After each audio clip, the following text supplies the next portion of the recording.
Guys, Patrick Tamayo. So, first time ko mag-unbox ng Gundam. Ano siya? Bali, perfect grade na Astray Red Frame. So, bootleg siya, knock-off. Hindi siya Bandai, Daban model. So, ayan yung harap ng box. So, may magandang drawing dito sa harap. Fighter Astray Red Frame. Kita Daban model. So, model number sa harap, height 17.53, weight 49.8. Tapos yan, may kita mo yung mga weapons na kasama. Teka, focus ko. Mga weapons nila kasama. So, ang ganda ng box. 1/60 scale model. So, ito yung taas ng box. Nakaporma si red frame ng parang samurai. So, sa gilid ng box,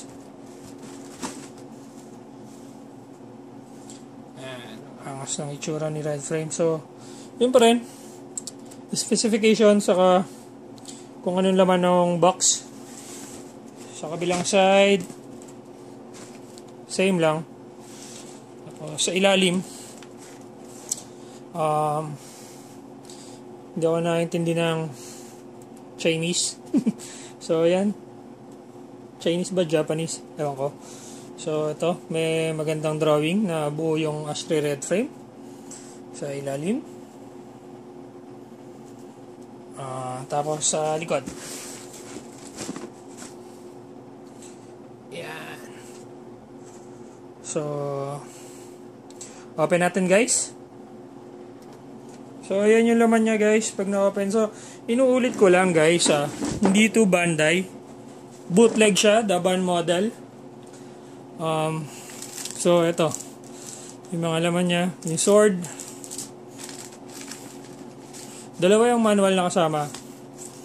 Isang instruction manual na colored. Saka isang construction manual na white and blue. So, check natin to. Uy, maganda. Colored na parang magazine-like. So, may kita mo rin yung items niya, yung itsura niya pag nakabuo, yung mga bends, yung muka. So, yung kamay niya, yung sa paa. Maganda colored. Mas maganda sana kung mayroong translation ng English. Tapos saan kung makikita mo kung saan galing si Red Astray. Yan. Posing. Binibigyan tayo ng idea kung paano mag-pose. Chinese, Japanese, hindi ko alam. Ito, magandang pose. So, meron din dito mga Astray Red Frame na variations. Dito sa kabila. Hindi ko masyadong kilala. Guys, bago lang pala ako nag-Gundam. So, nalason lang ako nung pinsan ko saka nung mga kaibigan ko. Shoutouts kila Third, kila Beam, kila Kuya Dong, kila Makoy ng Valenzuela Gunpla. Tapos sa pinsan ko kay Reynold. Tapos kay Donji. Mga lason kayo, grabe. So, ito yung sword. Gerbera Straight. So, yan. Tapos, basic weapon, shield, optional unit. Hindi ko pala kinuha yung tactical arms niya. Kasi may nakita akong malupet dito sa, sa laruan na gunpla na to.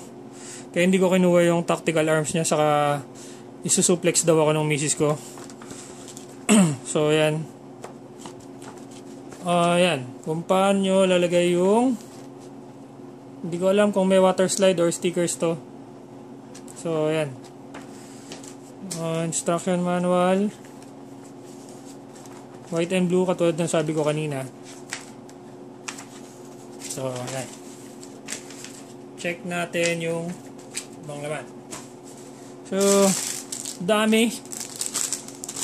Ilang araw ko kaya ito gagawin or ilang weeks or ilang months Bala ko sana gumawa ng review kung maganda yung pagkakagamit niya. Kaya lang, hindi ko alam kung matatapos ko kagad.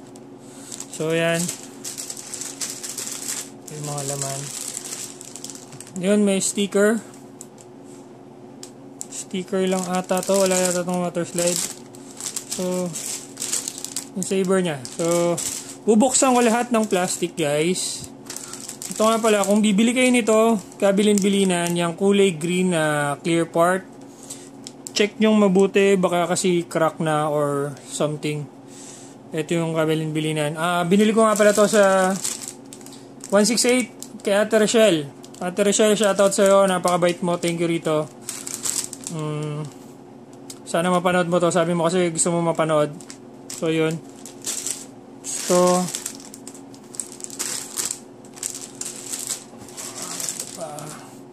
bubuksan ko lahat ng plastic mamaya para makita natin kung ilan yung runners niya. Grabe, napakadami. So, may makikita ko dito maroon, red, white, black, gray. Ito, white. Parang 70 yata to. O, shield.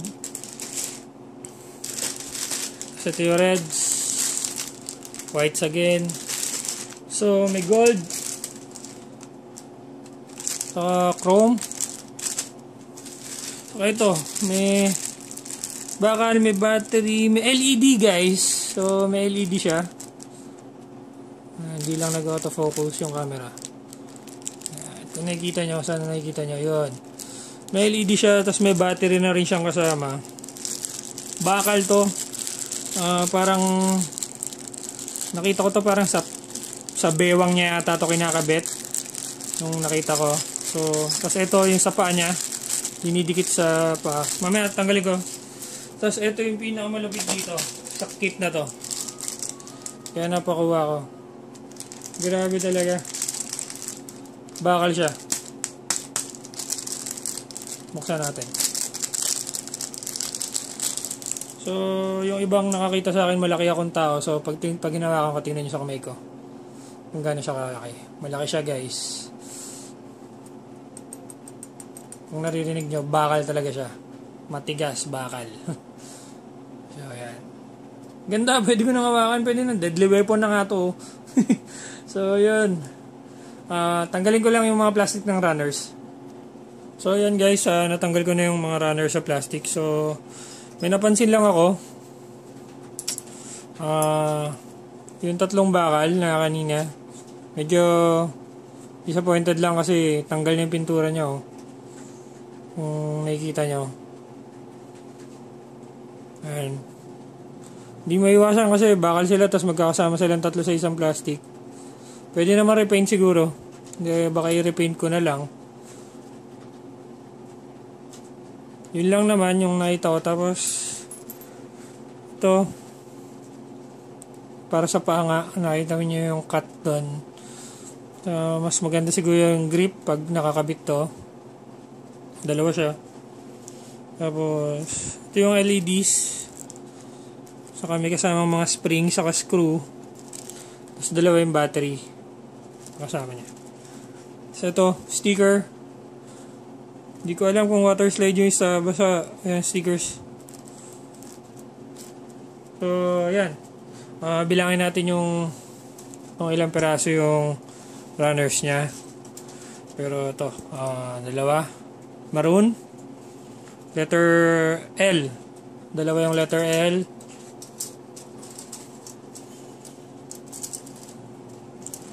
Letter U, dalawa din. White.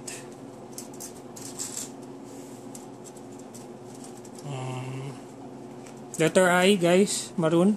Dalawa din siya.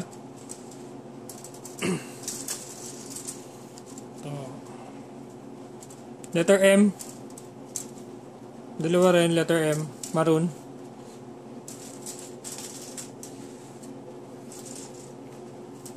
Yung parang mga malalambot, yung mga parang goma. Yung mga pinapasukan ng mga joints. So, letter T, dalawa. Parang red siya na mas matingkad dun sa red nung iba. Ito, isang letter S. Isang letter S. Ito. Letter Z. So, hanggang letter Z yung letters. Yung runners. Hindi ko na tinanggal yung espada sa plastic. W. Maroon ulit na letter K. Dalawa. Itong shield. Letter P. Letter E. Black and white na shield. So, dito ako ingat na ingat sa letter A. A1. So, kung nakikita nyo yung clear. Ang ganda niya. Sana lang di ako mabasagan. So, yan.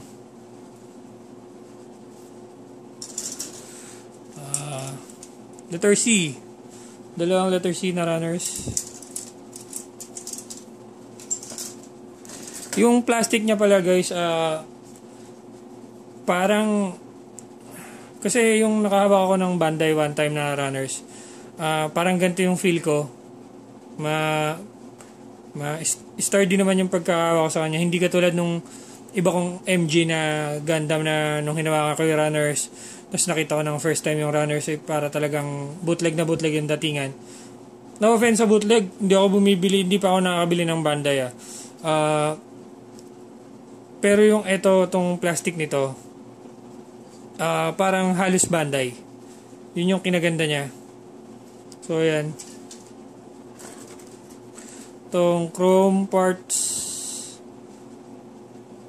Letter O, saka letter V as in victory.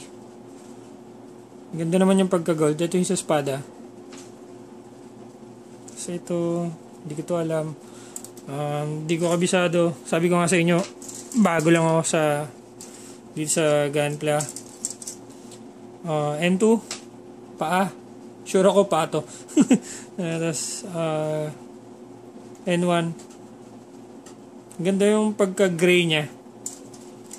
Hindi siya dark na dark, pero hindi siya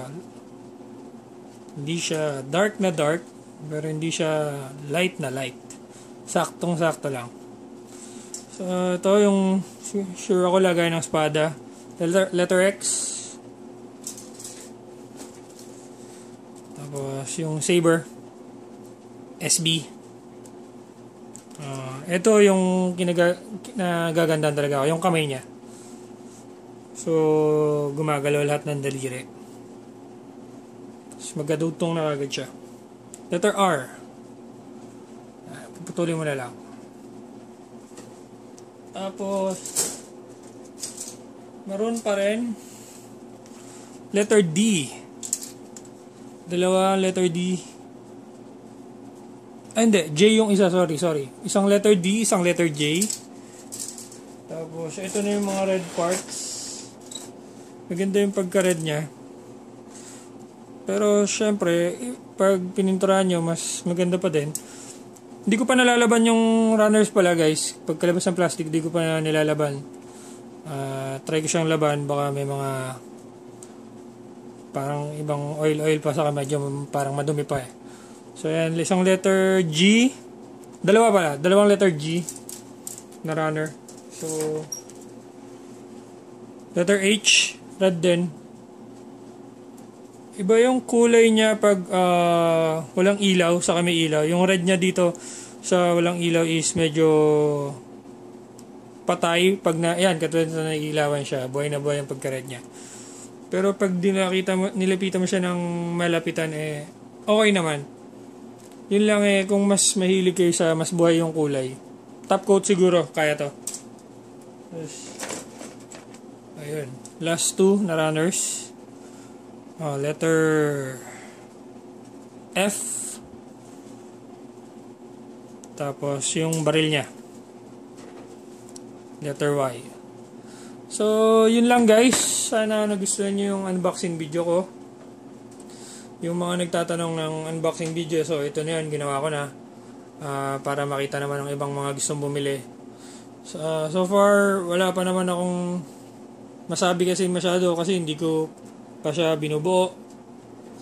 Pero bala kong gumawa ng review pagka nakapagbuo na ako. Bigyan nyo lang akong time. O kung meron mang ibang gagawa, para makita ko rin kung saan ako magkakamali. Pero yun guys, thank you sa panonood. Sana nagustuhan nyo yung video kahit medyo nagmamadali. Yun lang guys, thank you.